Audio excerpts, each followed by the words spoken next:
Koinange live at the Intercontinental Hotel here, having a candid conversation with the CEO of Kenya Airways, Mbuvi Ngunze, a man I've known for the last 20 years or so. Since he was selling cement, he's flying Kenyan flag with Kenya Airways, which has been in the news lately for all the wrong reasons. He's hoping he and his team can turn it around. Twitter handles at Kenya Airways, at Koinange Jeff, the hashtag Kenya Airways. Maybe the hashtag should be Let's Save Kenya Airways, Mbuvi, but I'll get to that in a moment. Story in the Business Daily not too long ago about Mirror sales, of the ban on Mirror sales in the UK, which were being obviously transported on KQ. You guys lost like what, $500 million a year? The Mirror business for us was about $700,000 a month. So it's significant. It started with a ban on Amsterdam, and then went on to the ban on London a year later. So significant because Mirror was a good revenue stream. But because of change in laws and policies in Europe, there goes a revenue stream that you have. Obviously that's something you all didn't see coming. Is there something you and your team, is there something you all saw coming, other than of course hedging fuel prices? You couldn't have predicted. The pressure from competition, clearly. If you look at it, the Middle East carriers today are investing 150 aircrafts more than each year into their economy, and that competition is coming to us. How is it that we react? How is it that we consolidate our own market? How is it that we go head on with them? The security crisis was very difficult to predict. Who would have predicted that terrorism would have such a big impact on Kenya, and the attendant challenges with that? That one's very difficult. Who would have predicted the Forex? Look at where the exchange rate has gone with the shilling. Just that movement in the last 5-6 months. I'm scratching my head what to do, because it has a huge impact on my bottom line, because we operate in currencies. The dollar exposure for us in different economies, because the dollar has strengthened against the euro, against the Indian rupee, against the rand, against the Kenya shilling. So we have a multiplicity. Our treasury department is dealing with a multiplicity of currencies. You get to the office every morning, Mbuvi, and you called me the other day saying you had just gotten in at like 6:30 in the morning. Do you get in sometimes and you say, you know what, I don't need this, man. I'm not even 50 years old. You're 3 away from 50. And this thing is 2 and a bit, Jeff. It's going to age you, Mbuvi. Jeff, I think we're all called to service at some point, and I believe this is part of my part for Kenya. I think Kenya requires that we actually make this contribution. I personally and the colleagues, I have 4,000 able staff who are driving guest and customer service every day across the region, making sure that we're actually delivering value for our guests. It's part and parcel of that. I told you that at the core purpose of KQ is the sustainable development of Africa. And what I tell our staff in KQ, I say, you wake up in the morning, don't think you're coming to a job. Think about the broader context of Africa. That's what keeps me going. It's maybe not fair sometimes to blame a company CEO. A lot of stories, a lot of people, a lot of critics have said your predecessor, Titus Naikuni, has to take some of the blame, has to bear some of the brunt. Do you agree? Jeff, we will split hairs about this, who said, he said, she said. I think we've got a job to do. We are where we are. The facts are what they are. Let's deal with the facts as they are. Let's say, what is going on in KQ today? What do we need to do? So will it satisfy me if I say, okay, let's blame it all on Titus? We've got to have, for me, I've got to have a single-minded determination about what it is that we are doing to right this ship. Now you all have a whole bunch of shareholders, not least amongst is it Air France? KLM, Government of Kenya. Those are the main ones. IFC, yeah. Yes. Those are the ones who have large chunks of shares. But I have another 70,000 shareholders. Yeah, including some buying shares every day, but that's another story. Would it help to sell off or to buy out, if you will, some of those big shareholders? Would it help? What do you mean? Like, let's say KLM.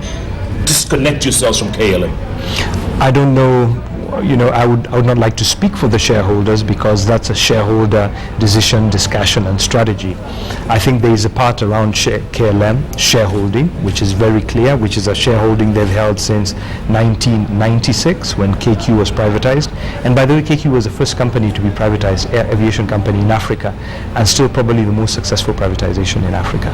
Is that right? Most of the other airlines are still government owned or significantly government owned. Even SAA? Large ones, yes.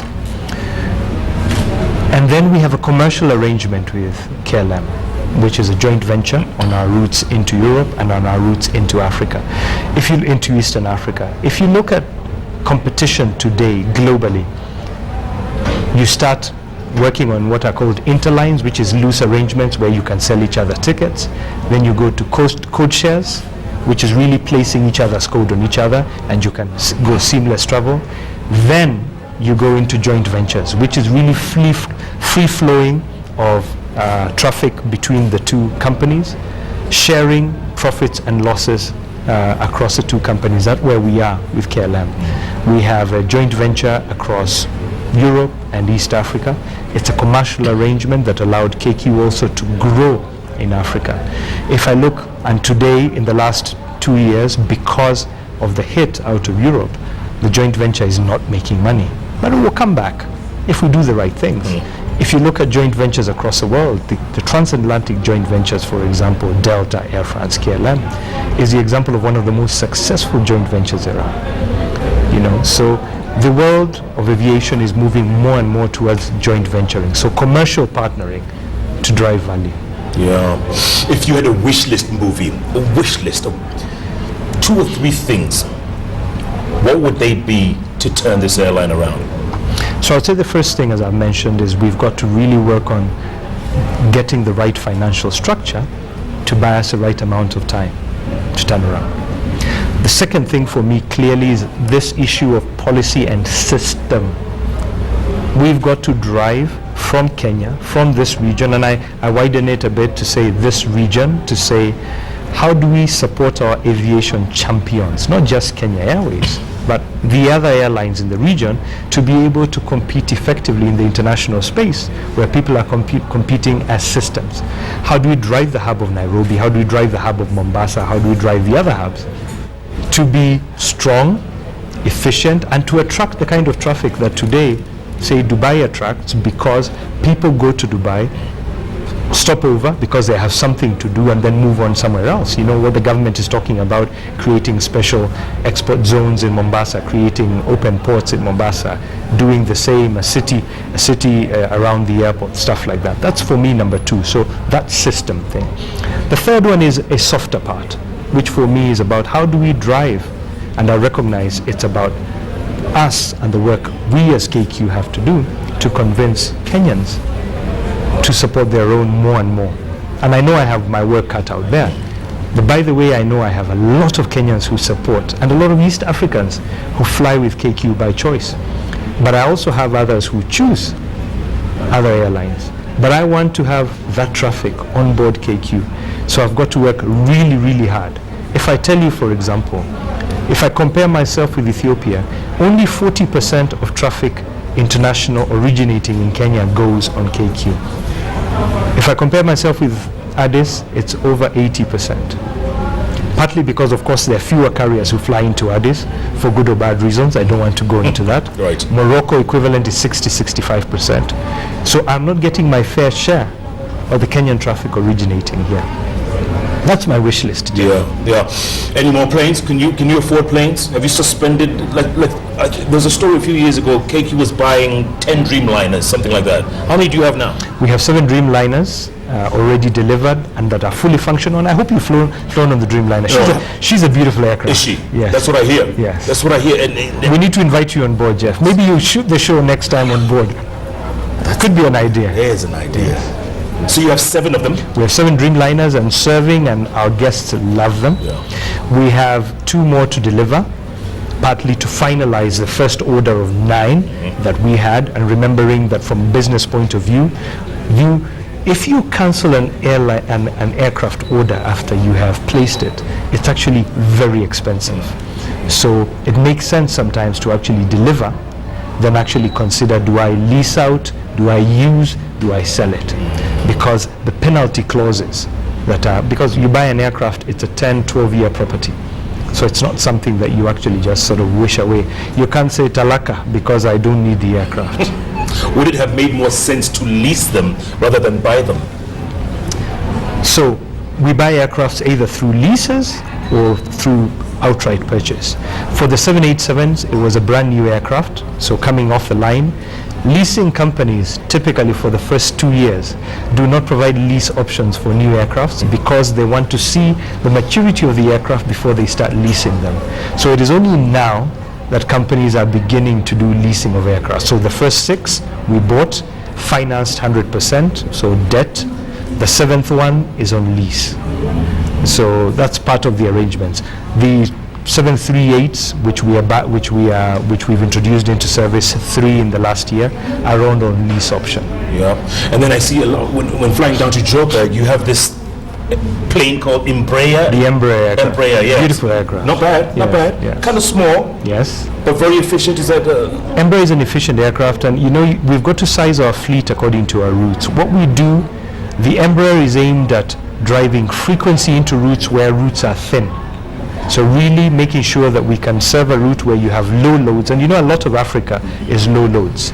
So we've got to grow the loads up to a point, go frequently. For example, we start Mombasa 10 times a day, or go to Lusaka 3 times a day. Then as the market increases, you scale up.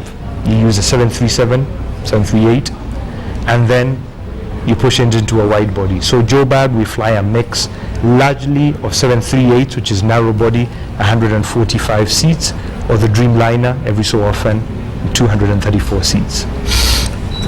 Is it? Let me ask you another question, because we fly to Joburg, 3 times a day? 3 times a day. Right.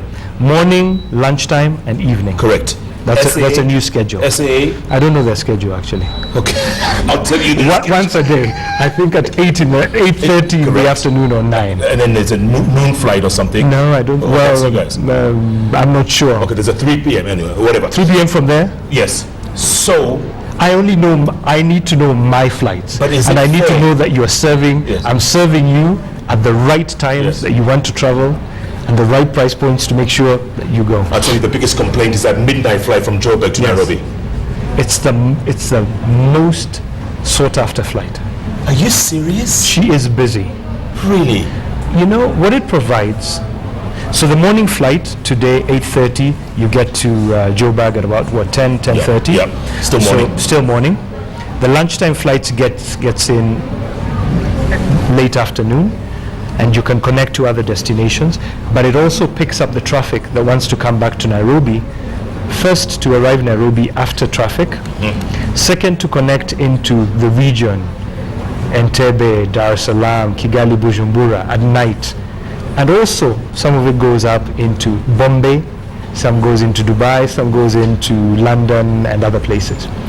The night flight, you spend a whole day in Nairobi doing meetings and all. You get to Joburg just after midnight.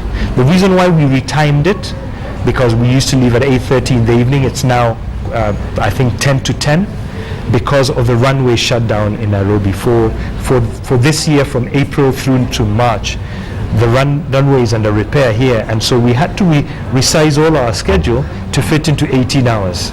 So it means we can't come back before 5 in the morning. Actually, we can't come back before 6 in the morning. So we had to reorganize all our schedule to fit 24-hour schedule into 18.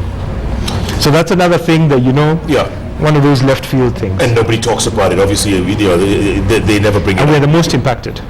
Of course. So if a flight delays, for example, supposed to leave at 11:30, and something happens and it doesn't push back, the runway shuts down. Oh. So that's a cost to me. So we have to watch those flights, and it's happened a couple of times. It's not good. How's your blood pressure? Stable. My doctor tells me I'm doing all right. I consult the KQ doctor regularly. She's Dr. Jane Muni. She tells me, Mbuvi, you're okay. She tells me just watch what you eat, and tells me make sure you work out regularly, or you go out and do some walking or stretching. And she every so often she calls me and tells me, I hope you're not working too late every day. How often do you fly your airline? Regularly. Tomorrow I'm going to Dubai tomorrow evening for a meeting, so I'm regularly on my airline. But I also test other airlines. Do you? I do, because I want to see what are people doing differently that we could learn from them. What are we doing better than them? Sometimes I even sit at the back. Yes. And you're just checking out, you're just observing. It's good to understand. Yes. It's important to understand, because you will never know what you need to improve on if you don't actually look at other people. And for me, my legacy, as I said, and I keep on telling my team, is around service. Because we've got, you can buy aircrafts, you can have the best airports, but the thing we've got to consistently drive for the future, and it's a step-by-step process. Rome was not built in a day. For example, today, you see a lot of our pilots step out and come and say hello to you, welcome on board, or I hope you enjoyed the flight. I challenged the pilots and said, guys, distinguish yourself, not to be seen as just people who fly aircraft, but you're part of service. And by the way, I get so many comments from our frequent flyers who tell me, wow, today I got to Nairobi, or I got to Malindi, or I got to Lagos, and I had this pilot of yours who came out and he said hello, or this pilot who joked and said, welcome on board this flight, going to Mombasa, and somebody says, hey, all passengers, welcome on board, we're going to Lagos today, I hope you're, something like that, and guys, of course, cracks up. Sure. The good thing is, you also make people relax. Yeah. You bring them into that mood. Yeah. And consistency of service is what we are driving at. Sure. From when we sell you that ticket to when you disembark on the plane. We are not 100% there, Jeff, but we're working on it. You're working on it. Listen, if you ever want to use my voice for one of your announcements, call me, okay? I love that. You worked with my cousin, and she always talks about you. But do you have money to pay? Well, we'll talk about that, Jeff. Pro bono. I'll do it for the country. Thank you. For the country. I love that. That's Jeff has had. You've had that. Jeff has promised, and promised. on camera. And speaking of promises, we have KQ colors. A little gift for you. Thank you. Next time, wear it on the flight. And my, oh my. Look at that. there you go. There you go. KQ colors. Team JKL. Team JKL. Jeff, Good to see you, Mbuvi. great talking to you. Good luck, my friend. And let's keep talking. Talk up KQ. I will. And Honestly. we'll make it by the grace of God. I fly you all the time, man. Thank you. Bar none. Thank you. Good airline. Asante Good people. sana. Good Great man talking here. to you. He's cool, calm, collected. Didn't even break a sweat. Mbuvi Ngunze, the CEO of KQ, says they're on the up and up. Give them a little time. They can turn this airline around. And you know what? You have no choice. We have to believe him, because it's the only airline we have that we are so proud of and has done so well over the years. Sort of like an ambassador of sorts for Kenya, if you will. True. Indeed. Keep tweeting at Kenya Airways, at Koinange Jeff, the hashtag Kenya Airways. Tomorrow night, yet another guest. Actually, tomorrow night is the roast of Jeff Koinange. You have to watch tomorrow night. Oh, really? Yeah, the roast of Jeff Koinange. We pre-taped it, now we're going to show it on TV. It's going to be fantastic. Okay. Yeah. Talk about taking a slamming. I'll look out You should for be that. roasted one of these days. I'll look. See if you can sweat. Who is roasting you? Oh, Jalango, Chipukizi, Larry Asego, Eric Omondi. Okay. Yeah. I'll look out for him. Do that. Thanks, Jeff. Keep tweeting. Thanks so much for watching Kenya's television network. And let's keep this story alive. Because if KQ goes down, what else will we have left? Thanks so much for watching. Good night. Good luck. God bless.